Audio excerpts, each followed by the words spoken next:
Hi കൂട്ടുകാരെ, എല്ലാവർക്കും നമസ്കാരം. ഇനി നമുക്ക് വളരെ എളുപ്പത്തിലും രുചികരമായിട്ടും കുക്കറിൽ വെച്ചിട്ട് നല്ല ഫ്രൈഡ് ചിക്കൻ ബിരിയാണിയാണ് നമ്മളിന്ന് തയ്യാറാക്കാൻ പോകുന്നത്. ഈ ഒരു ബിരിയാണിയുടെ പാചകം വളരെ സിമ്പിളാണ്, എങ്കിൽ തന്നെയും അപാര രുചിയാണ് കേട്ടോ. നമുക്കെല്ലാവർക്കും വളരെ ഇഷ്ടമായ ഒരു ഭക്ഷണമാണ് ബിരിയാണി. ഈ ഒരു ബിരിയാണിയെ തയ്യാറാക്കി എടുക്കാനായിട്ട് ഇപ്പോഴും ഒരുപാട് ആളുകൾക്ക് ബുദ്ധിമുട്ട് തന്നെയാണ്.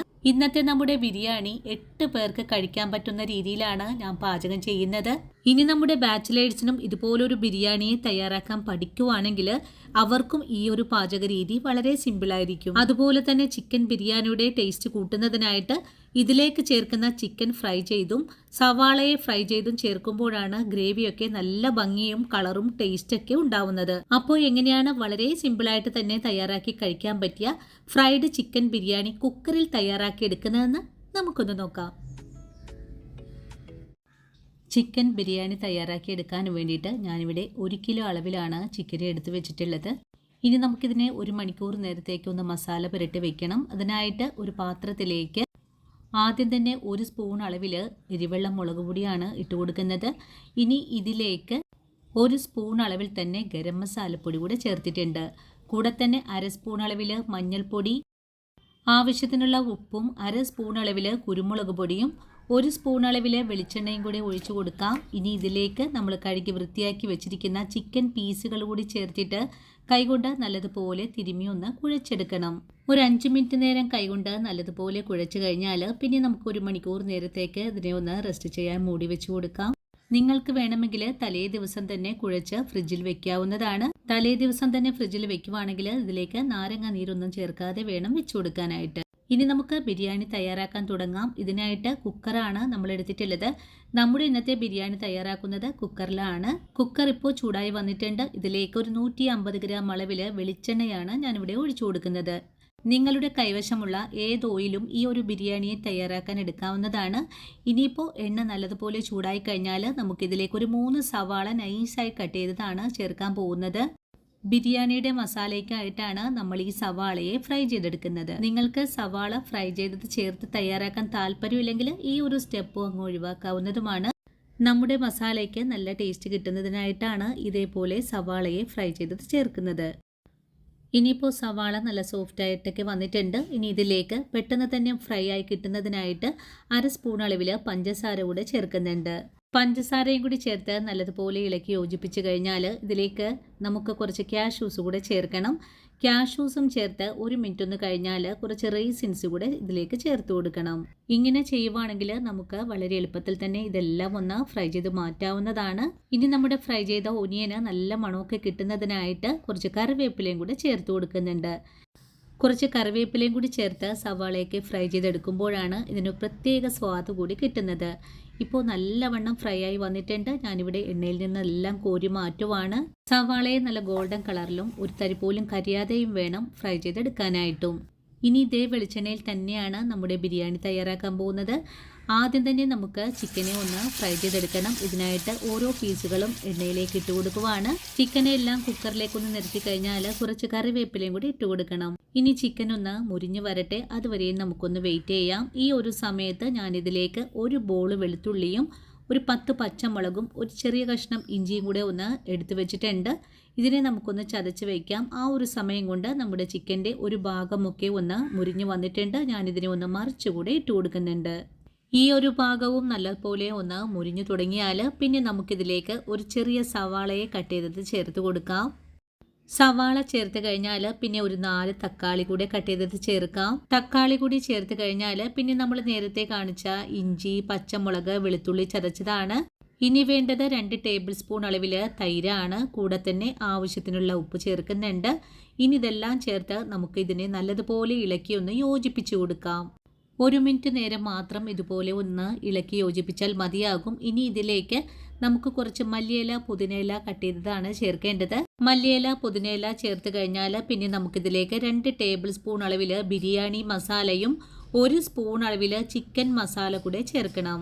ഇനി വേണ്ടത് 1/4 ടീസ്പൂൺ അളവിൽ ഗരം മസാലയും 1/4 ടീസ്പൂൺ തന്നെ കുരുമുളക് പൊടിയും കൂടെ ചേർക്കുന്നുണ്ട്. ഇത്രയും പൊടികൾ ചേർത്ത് കഴിഞ്ഞാൽ പിന്നെ നമുക്കിതിലേക്ക് 1/4 ടീസ്പൂൺ അളവിൽ മഞ്ഞൾപ്പൊടി കൂടെ ചേർക്കാം. ഇത്തരം കാര്യങ്ങളൊക്കെ ചേർത്ത് കഴിഞ്ഞാൽ ഇതിനെ നല്ലതുപോലെ ഇളക്കിയൊന്ന് യോജിപ്പിച്ചു കൂടെ കൊടുക്കണം. നമ്മുടെ മസാലയിൽ ഇപ്പോൾ ധാരാളം വെള്ളമൊക്കെ വന്ന് തുടങ്ങിയിട്ടുണ്ട്. മസാലയെല്ലാം നല്ലതുപോലെ ഇളക്കി യോജിപ്പിച്ച് കഴിഞ്ഞാൽ ഒന്ന് തിളച്ച് വരാനായിട്ട് ഒന്ന് വെയിറ്റ് ചെയ്യാം. ഈ ഒരു സമയം കൊണ്ട് തന്നെ നമ്മുടെ മസാല നല്ലതുപോലെ ഒന്ന് തിളച്ചൊക്കെ തുടങ്ങിയിട്ടുണ്ട്. ഇനിയിപ്പോൾ നമ്മൾ നേരത്തെ തന്നെ ഫ്രൈ ചെയ്ത് മാറ്റി വെച്ചിട്ടുള്ള സവാളയെ കൂടെ നമ്മുടെ ഗ്രേവിയിലേക്കൊന്ന് ചേർത്ത് കൊടുക്കണം. സവാളയെ ചേർത്ത് കൊടുക്കുമ്പോൾ കൈകൊണ്ട് നല്ലതുപോലെ തിരുമ്മി പൊടിച്ചതിന് ശേഷമായിരിക്കണം ചേർക്കേണ്ടത്. സവാള കൂടി ചേർത്ത് കഴിഞ്ഞാൽ പിന്നെ നമുക്ക് കുക്കറിനെ ഒന്ന് മൂടി വെച്ച് കൊടുക്കാം.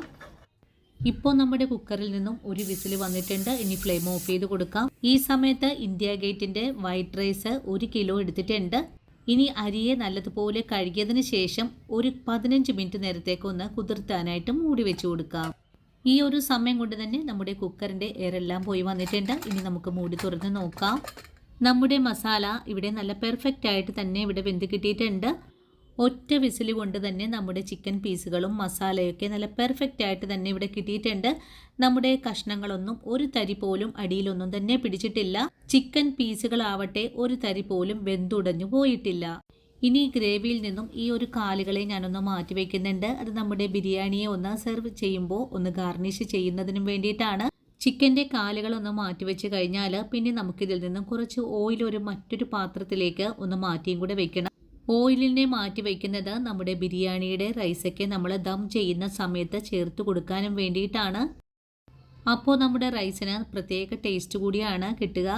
ഇത്രയും അളവിൽ ഞാനൊന്ന് മാറ്റി വയ്ക്കുന്നുണ്ട്. അതിനുശേഷം ഇതിനെ നല്ലതുപോലെ ഇളക്കിയൊന്ന് യോജിപ്പിച്ചുകൂടെ കൊടുക്കുന്നുണ്ട്. ഇനി നമുക്ക് അരിയെ വേവിച്ചെടുക്കാം. ഇതിനായിട്ട് ഒരു പാനിൽ 3/4 പാത്രം വെള്ളമാണ് അടുപ്പിലേക്ക് വെച്ചിട്ടുള്ളത്. ഇനി ഈ പാനിലേക്ക് ഒരു ബേ ലീഫ് ഒന്ന് കീറിയതാണ് ചേർക്കുന്നത്. കൂടെ തന്നെ 2 കഷ്ണം കറുവപ്പട്ട, 5 കറിയാമ്പൂ ചേർക്കുന്നുണ്ട്. ഇനി ഒരു 10ഓളം കുരുമുളക് ചേർക്കുന്നുണ്ട്. കൂടെ തന്നെ 5 ഏലക്ക തോലൊന്ന് പൊളിച്ചതാണ്, ഒരു നുള്ള് സജീരകം, ഒരു തക്കോലം ചേർക്കാം. ആവശ്യത്തിനുള്ള ഉപ്പും കൂടി ചേർത്തിട്ട് ഇതിനെ നല്ലതുപോലെ ഇളക്കിയൊന്ന് യോജിപ്പിച്ചു കൊടുക്കണം. അതിനുശേഷം ഇതിലേക്ക് കുറച്ച് മല്ലിയില, പുതിനയില കട്ട് ചെയ്തതാണ് ചേർക്കുന്നത്. ഇനി ഇതിലേക്ക് ഒരു ചെറുനാരങ്ങയുടെ നീര് കൂടി ചേർക്കുന്നുണ്ട്. ഇത്രയും കാര്യങ്ങളൊക്കെ ചേർത്ത് കഴിഞ്ഞാൽ പിന്നെ ഇതിനെ നല്ലതുപോലെ ഇളക്കിയൊന്ന് യോജിപ്പിച്ചുകൂടെ കൊടുക്കണം. ഇനി നമ്മുടെ വെള്ളം ഒന്ന് തിളച്ച് വരട്ടെ, അതുവരെയും ഒന്ന് വെയിറ്റ് ചെയ്യാം. വെള്ളം ഇപ്പോൾ നല്ലതുപോലെ തിളച്ച് തുടങ്ങിയിട്ടുണ്ട്. ഇനി നമുക്ക് വെള്ളത്തിലിട്ട് കുതിർത്തി വെച്ചിട്ടുള്ള അരിയെ കൂടിയാണ് വെള്ളത്തിലേക്ക് ചേർക്കേണ്ടത്. അരിയെ ചേർത്ത് കഴിഞ്ഞാൽ പിന്നെ കയ്യിൽ വെച്ചിട്ട് നല്ലതുപോലെ ഇളക്കിയൊന്ന് യോജിപ്പിച്ചുകൂടെ കൊടുക്കാം. ഒരു 3/4 ഭാഗം മാത്രം അരിയെ വേവിച്ചെടുത്താലും മതിയാകും. ഇപ്പോൾ നമ്മുടെ റൈസ് 3/4 ഭാഗത്തോളം വെന്ത് വന്നിട്ടുണ്ട്. ഇനി നമുക്കിതിലേക്ക് ഒരു ക്യാരറ്റിനെ ഒന്ന് ചീകിയും കൂടെ ചേർത്ത് കൊടുക്കാം. ക്യാരറ്റ് കൂടി ചേർത്ത് കഴിഞ്ഞാൽ പിന്നെ ഇളക്കി ഒന്ന് നല്ലതുപോലെ യോജിപ്പിച്ചതിന് ശേഷം നമ്മൾ തയ്യാറാക്കി വെച്ചിരിക്കുന്ന മസാലയിലേക്കാണ് ഈ ഒരു റൈസിനെ ചേർക്കേണ്ടത്. നമ്മൾ അരിയെ 3/4 ഭാഗം മാത്രമാണ് കേട്ടോ വേവിച്ചെടുത്തിട്ടുള്ളത്. ഒരു 5 ലിറ്ററിൻ്റെ കുക്കറാണ് നിങ്ങൾക്കുള്ളതെങ്കിൽ 3/4 കിലോ ചിക്കനും 3/4 കിലോ അരിയും എടുക്കാവുന്നതാണ്. ഇപ്പോൾ റൈസിനെ എല്ലാം ഞാനിവിടെ നിരത്തി കഴിഞ്ഞിട്ടുണ്ട്. അതിനുശേഷം ഒരു തട്ടമാണ് അടുപ്പിലേക്ക് വെച്ചിട്ടുള്ളത്. തട്ടം ഇനി വെക്കുമ്പോൾ സിമ്മിലായിരിക്കണം ഫ്ലെയിം വെച്ച് കൊടുക്കേണ്ടത്. ഇനി കുക്കറിനെ മുകളിലേക്ക് കയറ്റി വെച്ചതിന് ശേഷം ഇതുപോലെ കുറച്ച് ഹോൾസ് കൂടെ ഇട്ട് കൊടുക്കണം. അതിനുശേഷം നമ്മൾ നേരത്തെ മാറ്റി വെച്ച ഓയിൽ ഈ ഒരു റൈസിൻ്റെ മേലേക്ക് ഒന്ന് ഒഴിച്ചു കൊടുക്കണം. അതിനുശേഷം നമുക്കിതിലേക്ക് 2 സ്പൂൺ അളവിൽ നെയ്യ് കൂടെ ചേർക്കാം.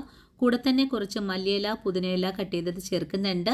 അതിനുശേഷം നമ്മൾ നേരത്തെ ഫ്രൈ ചെയ്ത് മാറ്റിയിട്ടുള്ള റൈസിൻസും കാഷ്യൂസും ചേർക്കാം. കൂടെ തന്നെ ഫ്രൈ ചെയ്ത ഒനിയനും കൂടെ ചേർത്ത് കൊടുക്കാം. ഇനി ഇതിൻ്റെ മേലെയായിട്ട് ഈ ഒരു ചിക്കൻ പീസ് കൂടെ വെച്ച് കൊടുക്കണം. എന്നിട്ട് കുക്കറിനെ ഒന്ന് മൂടിയും കൂടെ വെച്ച് കൊടുക്കാം.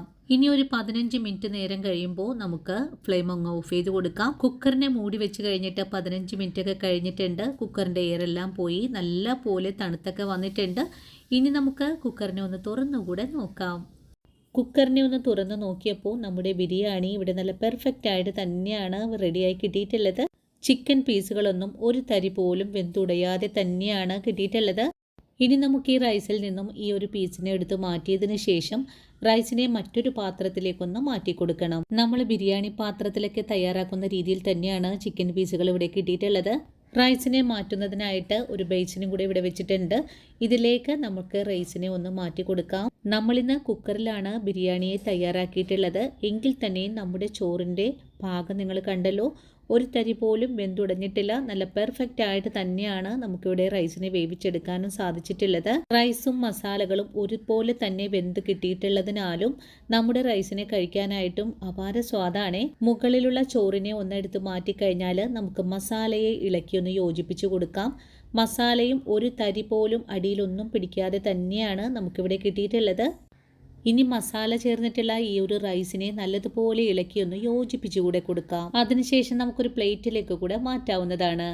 അപ്പോൾ കണ്ടല്ലോ കൂട്ടുകാരെ, എത്ര എളുപ്പത്തിലാണ് നല്ല ഫ്രൈ ചെയ്ത ചിക്കൻ ബിരിയാണിയെ നമ്മൾ തയ്യാറാക്കി എടുത്തിട്ടുള്ളത്. വളരെ സിമ്പിളായിട്ട് തന്നെ തയ്യാറാക്കി കഴിക്കാൻ പറ്റുന്നതോടൊപ്പം വളരെ എളുപ്പത്തിൽ നമുക്ക് രുചിയേറിയ ബിരിയാണിയെ ഇനി ആർക്കും തയ്യാറാക്കി എടുക്കാനും സാധിക്കും. ഇനി ഫ്രൈഡ് ചിക്കൻ ബിരിയാണി ഉണ്ടാക്കാൻ വേണ്ടിയിട്ട് ഒരു ടെൻഷനും വേണ്ട. ജോലിക്കൊക്കെ പോകുന്ന അമ്മമാർക്ക് വളരെ എളുപ്പത്തിൽ തന്നെ തയ്യാറാക്കാൻ പറ്റുന്ന ഒരു പാചക രീതിയാണ്. അതുപോലെ പെട്ടെന്ന് കയറി വരുന്ന അതിഥികൾക്ക് വളരെ ഈസി ആയിട്ട് തന്നെ തയ്യാറാക്കി കൊടുക്കാനും പറ്റുന്ന നല്ലൊരു ബിരിയാണി കൂടിയാണ്. തീർച്ചയായിട്ടും നമ്മുടെ ഈ ഒരു വീഡിയോ കണ്ടിട്ട് എൻ്റെ എല്ലാ കൂട്ടുകാരും ട്രൈ ചെയ്ത് നോക്കണം. അതുപോലെ ഒറ്റയ്ക്ക് താമസിക്കുന്ന നമ്മുടെ ബാച്ചിലേഴ്സിനും ഈ ഒരു വീഡിയോ വളരെ തന്നെ ഉപകാരപ്രദമായിരിക്കും. അപ്പോൾ ഇന്നത്തെ വീഡിയോയും ഇത്രയേ ഉള്ളൂ കൂട്ടുകാരെ. ഇനിയും നിങ്ങൾക്ക് വേണ്ടിയിട്ട് നല്ല നല്ല വീഡിയോസ് ഒക്കെ ആയിട്ട് ഞാൻ നാളെയും ഓടിയെത്തുന്നതാണ്. അതുവരെയും വീഡിയോ കണ്ട് സപ്പോർട്ട് ചെയ്ത എൻ്റെ എല്ലാ കൂട്ടുകാരോടും ഇനിയും കാണാനിരിക്കുന്ന എൻ്റെ പ്രിയ കൂട്ടുകാരോടും ഒത്തിരി നന്ദി സ്നേഹമൊക്കെ അറിയിച്ചുകൊണ്ട് നാളെ രാവിലെ ഓടിയെത്താം. അതുവരെയും ഒത്തിരി സ്നേഹത്തോടെ വീണ്ടും കാണാം.